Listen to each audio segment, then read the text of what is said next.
So hello and welcome back to another video.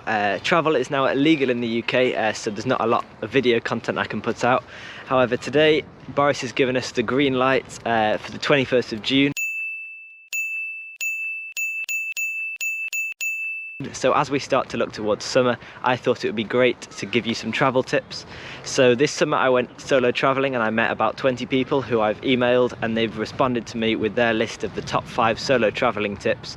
So I've compiled them into a video, and I'm also going to give you a tour around my favourite spots in Leeds. So let's go. So tip number 1, be flexible. This is what every person I asked suggested. Flexibility allows you to adapt your plans to do stuff with other people without a cost to you. It also allows you to take on any recommendations. For example, when I was in Italy, everybody was saying to go to the Cinque Terre. So I had to stay an extra night in Florence, but I would not have been able to do this if I'd planned too far ahead and already booked my tickets. It's also important to check if price differs for trains and hostels closer to the time, as if it doesn't, there's no rush at all. Being flexible also allows you to avoid certain parts of the day. For example, the heat in Rome. It's to be 38 degrees today. I think it's like 37 degrees. And it is boiling, like it's about 40 degrees. So what is my one tip for maximising flexibility? That is, don't book your travel till you're sure you want to leave the place you're currently in. This allows you to maximise your flexibility, and you can travel with people that you meet on the way. And also I'd recommend you don't book your flight until you're pretty sure of when you want to leave. A lot of people on summer holidays say, oh, it was my last day, I'm really sad. Whereas with solo travelling, if you've got a long summer, you can just wait till you're ready to come home. It's also great for solo travelling because if you feel uncomfortable, you can just book your flight home at any point and you don't feel pressured to stay. It's also great in Europe because train travel prices are the same if you book tomorrow or 3 months in advance, so there's no pressure to book. So for example, I've put in here Rome to Naples and selected for a Wednesday, and the cheapest regional train is €12.65. However, if I put in the same day but 3 weeks in advance, the same train at the same time, the regional train is exactly the same price at €12.65.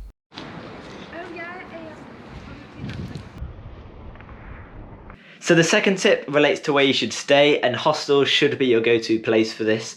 I fully recommend you use Hostel World to book your hostels. They guarantee the cheapest price, and they also show a list of ratings. For me, I don't really stay in hostels below 8 on the rating scale, as they tend to go a bit sour. However, the local and chain hostels above 8 are pretty good. I'd recommend you do try a mix of chain and local hostels, as they offer a different experience. Chain hostels tend to be cleaner and well looked after, whereas local hostels are better for meeting people, I'd say. Everybody who I asked also said stay in dorms of 6 to 8 people if you're solo travelling. It's a great mix of meeting people without it being too big, up to the 20 person side. And finally, I'd also check the age restrictions of the hostel you travel to. In Berlin particularly, I found there was 2 50-year-olds in our room, which was quite uncomfortable, and so that's a lesson I learned early on. So I've come to the alpaca farm for my third tip, which is speak to as many people as possible, which is so important when you're solo travelling. You'll meet great people with great stories who have got their own reasons for solo travelling. For example, I met a finalist on Australia's Got Talent. I also met the son of an Afghan parliament minister on the beach in Nice, and also a guy who put together the Avengers. So it's amazing why people travel. But what are my best tips for meeting people?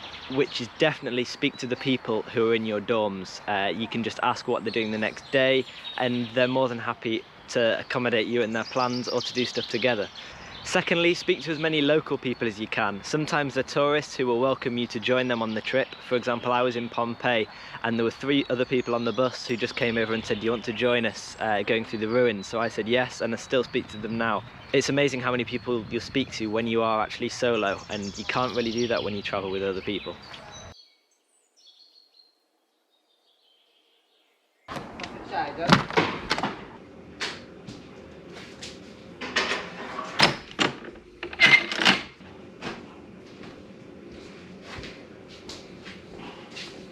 So welcome to my kitchen for the 4th tip, for want of a better place to go in Leeds, which is go with your gut, which is so important when you're solo travelling. And the best way for me to describe this, I think, is to give an example, because it's quite a hard thing to explain. So when I was in Italy, up by the lakes, we went on a day trip with about 4 people from my hostel room up to Como from Milan, and we were on a bus to Bellagio from Como, which is in the north of Italy in the lakes. And the bus broke down halfway between these two places, which was about a 40-minute journey, and we were just sat by the roadside for about 40 minutes. So we were trying to get to Bellagio, so we took that bus and it's broken down. Of course it has. And the rest of the group decided that we should carry on to Bellagio, even though the last bus back to Como was in about an hour, so we would have only got about half an hour in Bellagio. And something didn't feel right. They wanted to use Tinder to try and find someone to take us back to Milan that night. And I just thought that was just risky, and I was 50-50 because Bellagio looks like such a nice place. However, I thought I'd err on the side of caution and go back alone back to Milan, and that turned out to be the right decision in the end. They didn't get back till about 11 o'clock, and they had to pay 60 quid each for an Uber. But yeah, I definitely recommend you go with your gut whilst you're solo travelling. Right, I've just come outside my house to give you the last tip, seeing as there's nowhere else I can really think of in Leeds.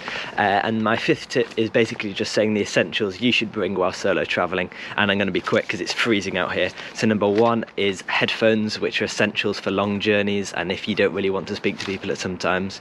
Number 2 are power banks, because the last thing you want to do is run out of charge. For example, I was in Genoa once and my phone was on 1% and I forgot to bring my power bank, and I had to leg it back to the hostel because it's like a maze, some of those streets. You know when that thing is one of your main attractions that you've got a problem with your city? Number 3 is a microfiber towel, because it's really small, and sometimes you have to pay to rent towels in hostels, which can be a bit expensive, so just bring your own. So number 4 is a padlock, so you can keep your stuff safe whilst you're in your hostel room. I didn't have any problems and I didn't really use a padlock. However, it's a good idea if you want to make sure your clothes keep safe. And finally, number 5 is flip-flops, because they're really useful in the hostel if you don't really want to touch the floor in the showers, and also they're lightweight, so fit in your bag really easily.